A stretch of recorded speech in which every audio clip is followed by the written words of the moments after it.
Il-barranin li jgħixu f'pajjiżna huma l-aktar probabbli li jispiċċaw jgħixu fid-djar iffullati.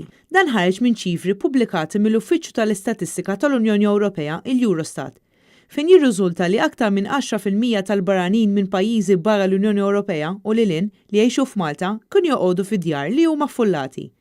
Skont l-aħħar dejta tal-2017, 2.4% tar-residenti Maltin għexu fid-djar iffullati. Għal-Eurostat, persuna hija meqjusa li tgħix f'dar iffullata wisq jekk din ma jkollix għad dispożizzjoni tagħha imqar kamra waħda għal kull persuna. Il-minimu hu ta' kamra għal kull koppja jew kamra waħda għal kull persuna minn 18-il sena l fuq. Kamra waħda għal żewġ persuni tal-istess sess bejn 12 u 17-il sena u kamra waħda għal żewġ tfal taħt 12-il sena. Fi kliem sempliċi, il-barranin li qed joqogħdu f'appartamenti jew djar iffullati qed jispiċċaw jorqdu f'kamra maqsuma bejn 3 persuni jew aktar. Dan l-aħħar kien hemm diversi rapporti fil-medja ta' kif aktar ma jgħaddi żmien aktar qed jiżdiedu n-nies li qed jitħabbtu biex iħallsu l-kirjiet tagħhom.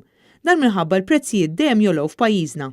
Sħarriġ riċenti tal-Eurobarometru wera li l-Maltin qed ikunu iktar mħassba fuq il-kwistjoni tal-akkomodazzjoni.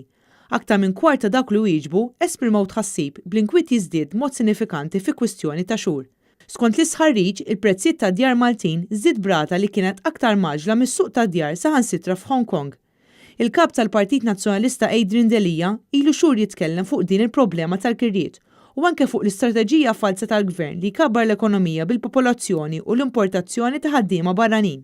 Il-problema tal-akkomodazzjoni ġiet ukoll enfasizzata minn persuni prominenti, inkluż l-Arċisqof Charles Cicluna, li seħħ il-kwistjoni bħala waħda ta' emerġenza soċjali.